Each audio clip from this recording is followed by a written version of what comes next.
Bonjour très chers collègues, bonjour très chers abonnés, j'espère que vous allez très très bien. Voilà, nous sommes de retour sur notre chaîne YouTube, Jinkunga Tutoriel. Voilà, et nous sommes en train de faire une présentation. Et c'est pour la première fois que la chaîne Jinkunga Tutoriel a mis à votre disposition un livre très très très important. Et des calculs des structures en béton armé et la réduction sur matériaux dans Robot Structural Analysis. Voilà, donc en fait c'est un livre vraiment très très capital qui pourra vous aider à étudier correctement vos projets en béton armé, mais aussi donc de bien étudier vos structures comme portique et tout ce qui va avec en réussissant ce matériau. Voilà, donc ça c'est justement c'est la première édition. Voilà, donc vous aurez aussi d'autres éditions qui sera donc disponible du CP là. Alors nous allons commencer d'abord avec les livres de Robot Structural Analysis. Donc on aura ça déjà donc c'est la partie béton armé résistance aux matériaux et on aura aussi donc la partie en bois et puis la partie métallique. Et puis vous aurez également donc un livre qui pourra donc rassembler dans les tout, c'est-à-dire comment est-ce que vous pouvez traiter des structures mixtes. Voilà, donc ça c'est juste une présentation de notre livre. Voilà, donc c'est déjà disponible, ça dépend de vous. Alors pour ceux qui veulent ceux qui veulent donc avoir les livres, c'est juste question de nous écrire inbox. Comme ça, vous allez donc connaître directement le prix du livre et puis je vais vous transférer le fichier sans problème. Mais actuellement, le fichier, c'est que je donne, je peux, et pour ceux qui résident ensemble avec moi donc en République démocratique du Congo. Donc vous aurez la possibilité d'avoir les fichiers tout simplement, disons comment les livres est déjà imprimés. Voilà en format donc A5 bien imprimé, donc qui pourra vous aider de manière à ce que vous puissiez donc étudier vos projets. Voilà, donc le livre est intitulé Étudier ces structures en béton armé avec Autodesk Robot Structural Analysis par ingénieur BTP Jancy Kunga, première audition. Voilà. Et donc, la particularité de ces livres, je peux vous montrer quelques astuces. Voilà, les livres est là. Voilà, donc les livres comprend au total donc 217 pages. 217 pages. Voilà, la première partie est là.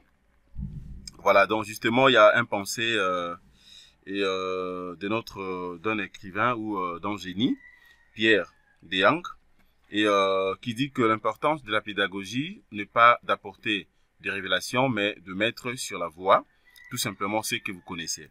Raison pour laquelle donc Jinkunga Tutoriel vient de mettre à votre disposition ces livres pour la première fois qui pourra vous aider de bien étudier donc vos projets. Voilà, regardez. Et je vais vous montrer quelques artistes. Par exemple, au niveau de l'avant-propos, ça c'est l'avant-propos. Voilà, c'est juste question de lire. Donc, vous allez comprendre, sur l'avant-propos, vous allez donc comprendre quelques méthodologies des conceptions à ce qui concerne la partie architecturale ainsi que côté structure. Voilà, donc vous allez lire, vous allez comprendre vraiment les livres, c'est bien bien conçu. Et voilà, et puis je m'en vais rapidement.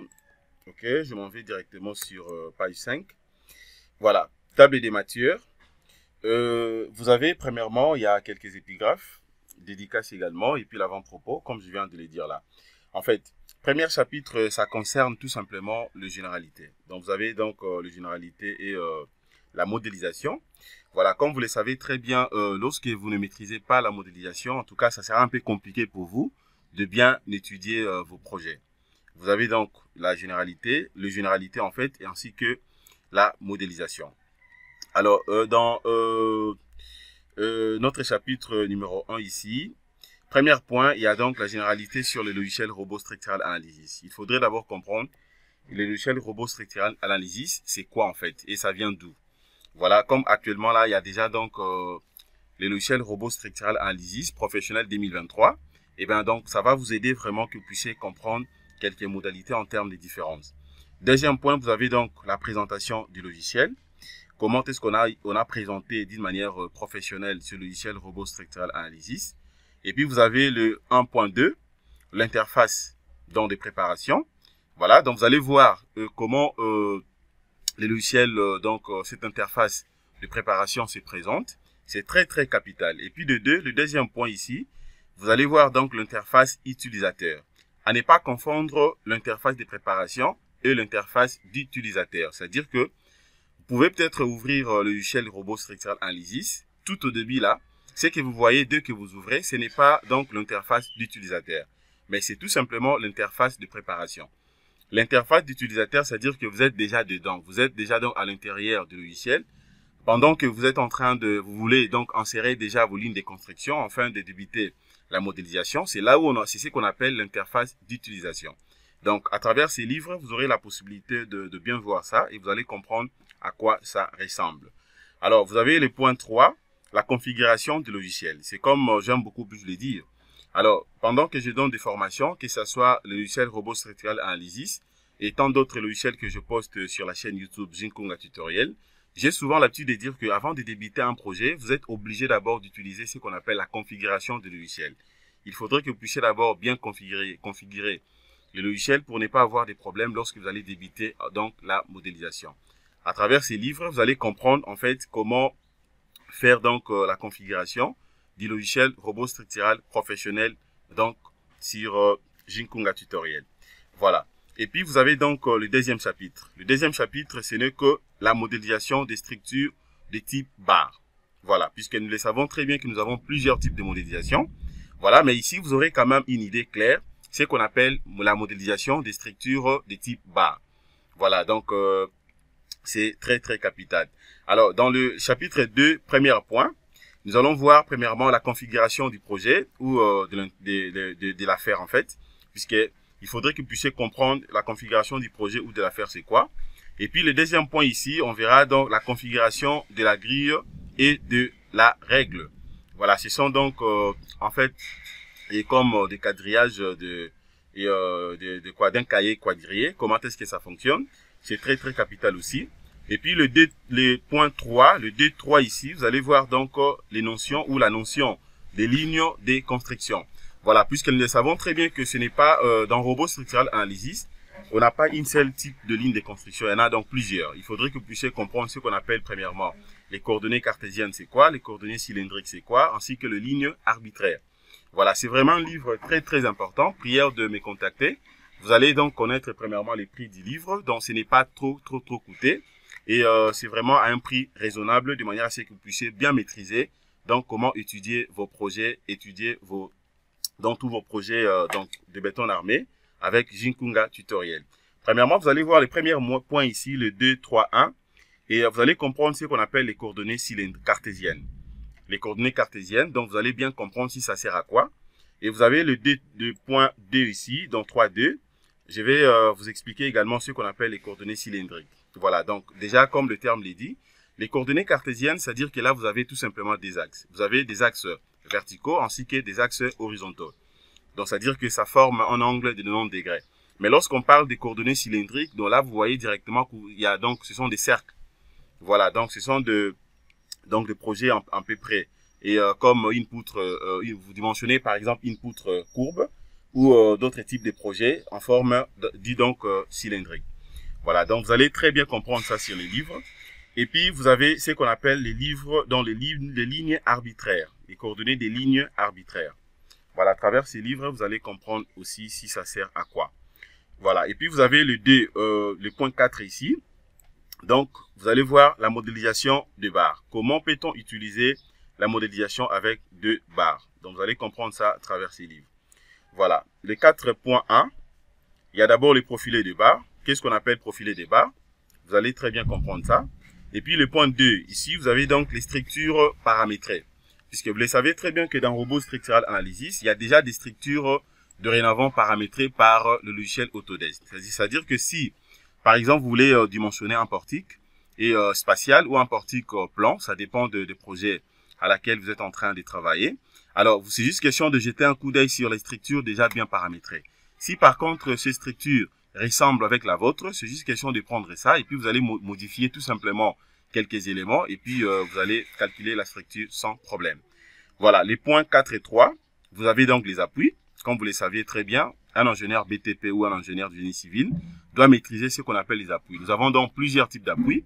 Voilà, donc à travers ces livres, vous allez bien comprendre les différents types d'appuis. Et les 4.4, vous avez également ce qu'on appelle les icônes d'affichage.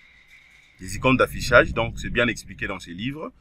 Et puis les points 4 et 5, vous avez donc le vie de travail. Le vie de travail aussi, c'est très capital, hein, puisque ça va vous aider d'avoir un aperçu de travail. Voilà. Et puis vous avez également les points 4 et 6, notion de cotation. Comment peut-on coter sur Robot Structural Analysis? Les points 4 et 7, vous avez donc le méthode de sélection. Voilà, déjà ce matin, j'ai posté une vidéo sur la chaîne YouTube, là où j'étais en train de montrer comment pouvez-vous utiliser la sélection par les étages, c'est-à-dire que la sélection à travers les lignes de construction et la sélection à travers donc ce qu'on appelle donc tout simplement et la sélection spéciale, notamment par la couleur ou les couleurs, sélection par couleur. Voilà. Et puis vous avez donc deuxième chapitre ici, c'est tout simplement le chargement et analyse d'une structure de type bar. Voilà, ici, c'est-à-dire que nous sommes en train de traiter tout simplement des structures bar.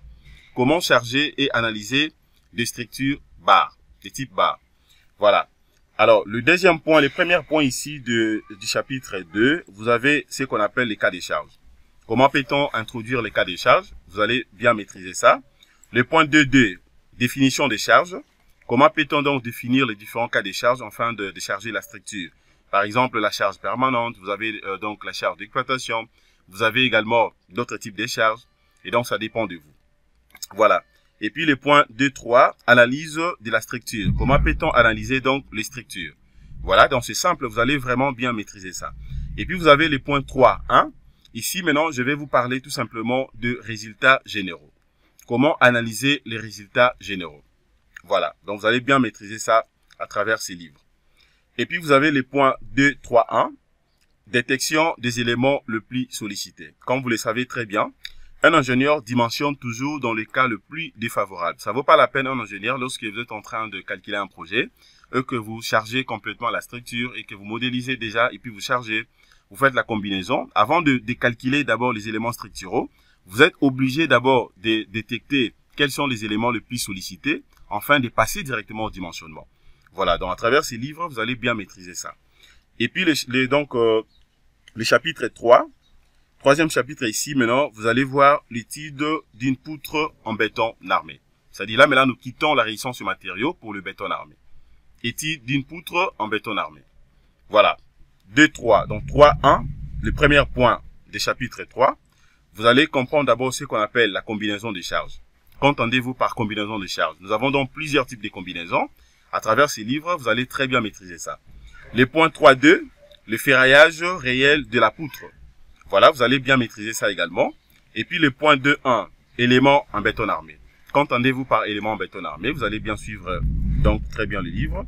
Et puis le point 2.2, l'analyse. Donc l'analyse bien sûr des résultats. Voilà, mais ici maintenant vous allez faire donc ça sera tout simplement donc une analyse d'une manière un peu superficielle, comme c'est qu'on dit tantôt l'analyse des types bar. Donc vous allez voir ça très bien. Et puis les points 2.3, vous allez comprendre ce qu'on appelle l'analyse de résultats. Voilà, puisque il faudrait que vous puissiez dimensionner d'abord la structure et puis aussi analyser très bien les résultats pour savoir si l'élément que vous avez dimensionné, ce n'est pas un élément et donc surdimensionné, ou est-ce que vous avez respecté ce qu'on appelle les ratios entre le béton et le pourcentage d'acier, ou bien c'est pas respecté. En fait, à travers ces livres, vous allez très bien maîtriser tout ça. Et puis, donc, le chapitre 4 ici, c'est quoi? C'est l'étude d'un poteau en béton armé. Voilà. Nous allons donc étudier, vous allez comprendre comment peut-on étudier un poteau en béton armé. Et puis, vous avez les points 4.1, les prédimensionnements et modélisation. Comment peut-on prédimensionner donc un poteau? Et puis, les modéliser directement. Et les points 4.2, ferraillage du poteau. Comment peut-on faire dans le ferraillage du poteau? Et vous avez le point 4.2.1, l'élément béton armé. Bien sûr, ici, ça sera maintenant le poteau. OK? Et puis enfin, vous avez les points 4.2.2, l'analyse de résultats. Voilà. Et puis, le chapitre 5, donc, vous allez voir l'étude d'une semelle de fondation. Voilà, donc, comment peut-on étudier donc la semelle de fondation, donc, à travers ces livres. Premièrement, le point 4.1, vous avez les prédimensionnements de la semelle. Comment peut-on prédimensionner une semelle en béton armé? Et puis, vous avez le point 4.2, donc 5.2 plutôt, ça sera dans l'étude proprement dite de la semelle. Quels sont les éléments nécessaires à tenir compte pour dimensionner ou pour prédimensionner une semelle en béton armé? Vous allez comprendre ça, c'est très très simple. Et puis vous avez les points, donc 5.2.1, éléments en béton armé, bien sûr la semelle. Et puis vous avez le point 5.2.2, l'analyse de résultats. Voilà. Et puis le chapitre 6, maintenant c'est quoi? Là maintenant, vous allez donc faire face à la modélisation en 3D. Voilà, donc là nous passons directement en 3 dimensions. Et puis vous avez les points 6.0, d'abord la description du projet. Comment peut-on donc donner une description claire du projet? Et puis vous avez les points 6.1, il y a donc la modélisation de barres. Et le point 6.2, ça sera donc la modélisation de plaques. Comment peut-on modéliser les éléments plaques, comme notamment des dalles et tout ce qui va avec. Et vous avez le point 6.2.1, la modélisation de la dalle. Et le point 6.3, l'affichage des attributs. Voilà, et puis vous avez le point 6.4, ça sera donc la vérification de modèle de la structure. Voilà, et puis point 6.5 ici, vous allez voir donc ce qu'on appelle les chargements de la structure. Comment peut-on charger donc une structure complexe? Et puis vous avez donc le chapitre 7, c'est tout simplement l'étude de la dalle. Voilà, chapitre 7, c'est l'étude de la dalle. Vous avez le point 7.1, maillage de la structure. Comment peut-on faire donc le maillage de la structure?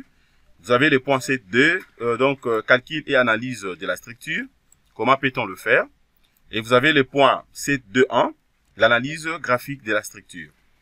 Voilà. Et puis maintenant, vous allez voir le point 7.3, dimensionnement de la dalle. Comment peut-on dimensionner clairement la dalle? Puisque ça, c'est un point vraiment très très capital. Beaucoup d'ingénieurs ne maîtrisent pas comment dimensionner et donc une dalle dans robot structural analysis. Voilà. Il y a d'autres dimensionnements, on le fait avec beaucoup d'erreurs, avec plein de ratés. Mais à travers ces livres, vraiment, vous serez donc calé, vous allez très très bien maîtriser comment dimensionner donc une dalle sans problème. Et puis vous avez les points dans C3.1. Vous allez voir donc le ferraillage théorique de la dalle. Voilà, qu'est-ce qu'on appelle ferraillage théorique de la dalle, puisque il ne faudrait pas passer directement donc dans le ferraillage réel d'une dalle. On commence toujours par ce qu'on appelle le ferraillage théorique d'une dalle pour avoir un peu quelques notions, et puis vous passez directement dans ce qu'on appelle ferraillage réel d'une dalle, donc qui est donc le point C3.2. Voilà.